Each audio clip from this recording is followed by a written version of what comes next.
សួស្តីអ្នកទាំងអស់គ្នាស្វាគមន៍មកកាន់ស្រុកកំពង់ស្វាយខេត្តកំពង់ធំពេលដែលយើងធ្វើដំណើរមកកាន់កំពង់ធំមានផ្លូវបំបែកជាពីរមួយទៅខាងព្រះវិហារមួយទៀតទៅខាងសៀមរាបប៉ុន្តែបើសិនជាយើងធ្វើដំណើរទៅកាន់ខាងព្រះវិហារវិញនោះយើងនឹងឃើញដូចជាទី1គឺយើងនឹងឃើញកន្លែងគេលក់ក្រឡានហើយក្រឡាននៅទីនោះគឺមានរសជាតិឈ្ងុយឆ្ងាញ់មែនតើបាទហើយបើចង់ឲ្យញ៉ាំក្រឡានទាំងអស់នោះកាន់តែឆ្ងាញ់ថែមទៀតគឺធ្វើដូចខ្ញុំណែចាំមើលណាខ្ញុំនាំទៅចែកយើងទៅអង្គុយជាមួយសេះស្អាតហើយយើងអង្គុយញ៉ាំទៅកាន់តែឆ្ងាញ់ជាប់ចិត្តតែម្ដង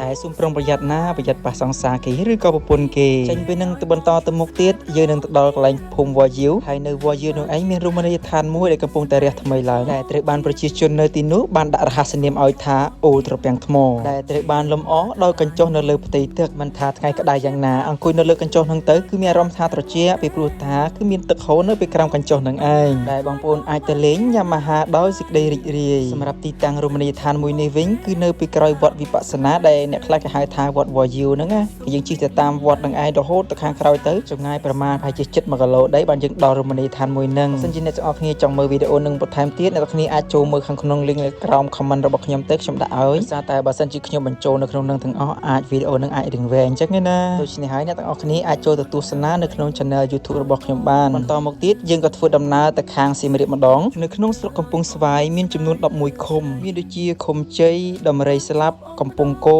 នីពេជ្រផាត់សណ្ដាយកំពង់ស្វាយសាន់គោត្បែងត្រពាំងឫស្សីក្តីដូងនិងព្រៃគុយមុននឹងចេញដំណើរក៏មករកផឹកអីតិចសិនណាកុំឲ្យងុយគេងហើយនៅកន្លែងផឹកនឹងឯងគាត់មានចង់រឹងចង់អីសម្រាប់ឲ្យអ្នកមក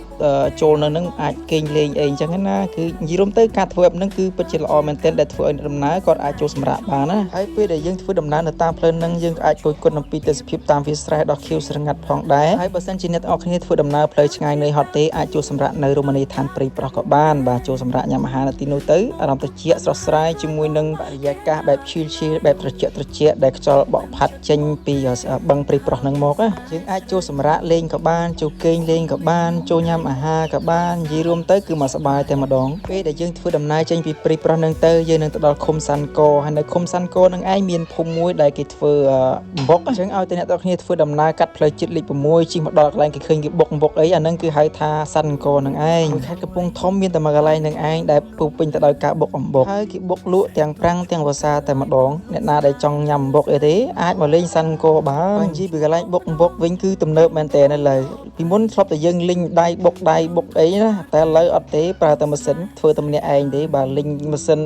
រែងក៏ម៉ាស៊ីនបុកក៏ម៉ាស៊ីនបាទយើងកម្មតែអង្គុយឆ្កៀលហើយកើបវាចេញតែប៉ុណ្ណោះឯងអញ្ចឹងបានថាមនុស្សយើងឆ្លាតណាឲ្យតែចេះច្នៃប្រឌិតអ្វីទាំងអស់នឹងទៅជាងាយស្រួលជាងមុនបើសិនជាបងប្អូនណាចង់តាក់ទងកំងលក់ទេពួកគាត់ក៏ធ្វើលក់ឲ្យដែរបាទហើយអ្នកបុកអំបុកនៅសាន់កោនឹងឯងមិនមែនមានតែមួយកន្លែងទេគឺមានច្រើនកន្លែងពេញមួយផ្លូវនឹងឯងបន្តមកទៀតនាំអ្នកនរគ្នាទៅទស្សនាប្រាសាទអណ្ដែតបន្តិចគឺយើងជិះចូលតាមផ្លូវវត្តប្រាសាទអណ្ដែតនឹងឯងពេលដែលជិះចូលទៅឃើញអ៊ំពូមិញកំពុងតែធ្វើការនេសាទត្រីនៅតាមបណ្ដោយបន្លាយផ្លូវនឹងឯងណានិយាយរួមទៅល្អមួយយ៉ាងដែលតែមានប្រព័ន្ធទឹកអញ្ចឹងណាខ្ញុំក៏បានធ្វើដំណើរមកដល់វត្តប្រាសាទអណ្ដែតនឹងឯងយើងធ្វើដំណើរចូលទៅខាងក្នុងទៅយើងនឹងឃើញវត្តនឹងហើយបាទហើយប្រាសាទអណ្ដែតនឹងឯងគឺនៅជាមួយនឹងវត្តទៅពេលដែលយើងឡើងទៅលើវត្តនឹងឯងយើងនឹងឃើញប្រាសាទអណ្ដែតនឹងឯងនៅជាមួយនឹងវត្តនឹងឯងនៅក្នុងស្រុកកំពង់ស្វាយនឹងឯងមានប្រាសាទចំនួន60ប៉ុន្តែប្រាសាទដែលនៅឈរគឺមានតែប្រាសាទអណ្ដែតនឹងសម្រាប់វីដេអូនៅក្នុងស្រុកកំពង់ស្វាយគឺមានតែប៉ុណ្្នឹងឯងអរគុណច្រើនដល់អ្នកគ្នាកុំភ្លេចជួយចុច like ចុច share ម្នាក់មួយផងណាអរគុណច្រើន